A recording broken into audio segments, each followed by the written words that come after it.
दोस्तों, आज की अपनी इस वीडियो में हम बात करने वाले हैं उस तारीखी किरदार की जिसकी एंट्री हाल ही में कुरुलुस उस्मान सीजन 3 में की गई।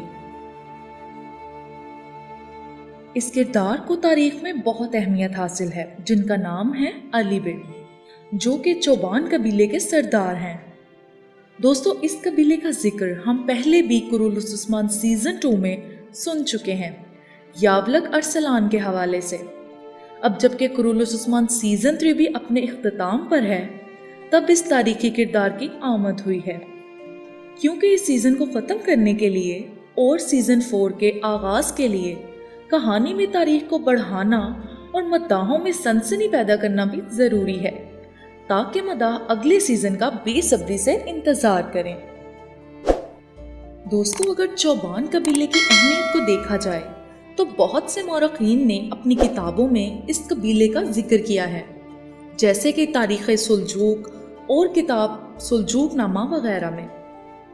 चौबान कबीले की अहमियत इस बात से भी लगाई जा सकती है कि जिस इंसान के नाम पर यह कबीला चला, उसके अबाओ अजदाद का ताल्लुक भी काई कबीले से ही था, और ये कबीला इसलिए भी अहमियत का हामिल है कि इस कबीले में उस्मान गाजी ने अपनी जवानी का कुछ अरसा गुजारा था और इस दौरान कस्तामनू के झंडे तले जंगों में शिरकत भी की, जिसके बाद वो अपनी बहादुरी और दलेरी की वजह से तुर्कों में बहुत मशहूर हो गए।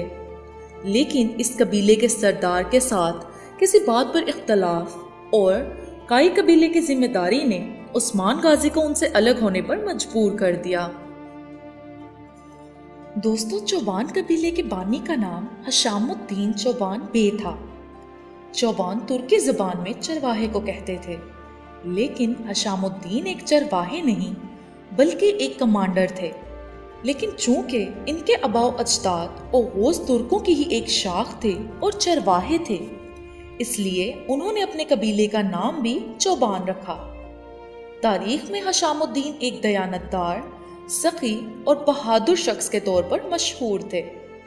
हशामुद्दीन उस्मान गाजी की पैदाइश से पहले ही इस दुनिया से रुखसत हो चुके थे, लेकिन फिर भी उस्मान गाजी को हशामुद्दीन से इतनी मोहब्बत और अकीदत थी कि उन्होंने अपने एक बेटे का नाम भी चौबान बे रखा। दोस्तों, अब बात करते हैं कि अली बे कौन थे। तो इससे पहले हम आपको बता दें कि यावलक अरसलान जब कस्तामनू के सरदार बने तो उनके हिस्से में कस्तामनू की अमारत आई और वो तमाम तुर्कमान कबीलों को अपने मातहत करना चाहते थे, और उस्मान गाजी भी तब यही चाहते थे।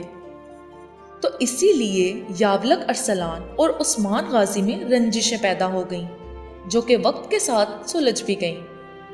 यावलक अरसलान के दो बेटे थे, एक महमूद बे और दूसरे अली बे। दोस्तों, जो दौर हमें कुरुलुस उस्मान में दिखाया जा रहा है, तारीख के मुताबिक उस वक्त महमूद बे चौबान कबीले के सरदार थे और अली बे अपने भाई के ज़ेरे साया काम करते थे और हमले करते थे। और उनके हमले जब दरियाए सकारिया तक पहुंच गए, जो कि बाज़ंतीनियों का इलाका था, तो अली बे ने बाज़ंतीनियों के साथ अमन मुआहिदा कायम कर लिया, जो कि उस्मान गाजी के लिए बहुत फ़ायदेमंद साबित हुआ।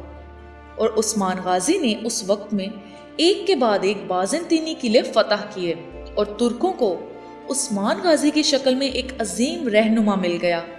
इसलिए सब तुर्कमान कबीले उस्मान गाजी के साथ जुड़ते गए और सल्तनत उस्मानिया कायम हो गई। लेकिन ड्रामा में हमें कहानी इसके बरक्स दिखाई जा रही है।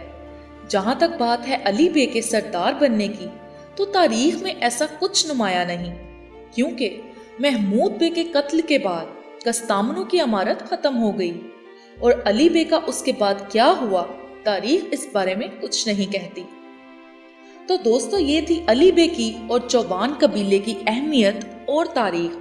ऐसी मज़ीद वीडियोस के लिए हमारे चैनल को सब्सक्राइब कर दें और वीडियो को लाइक भी कर दें।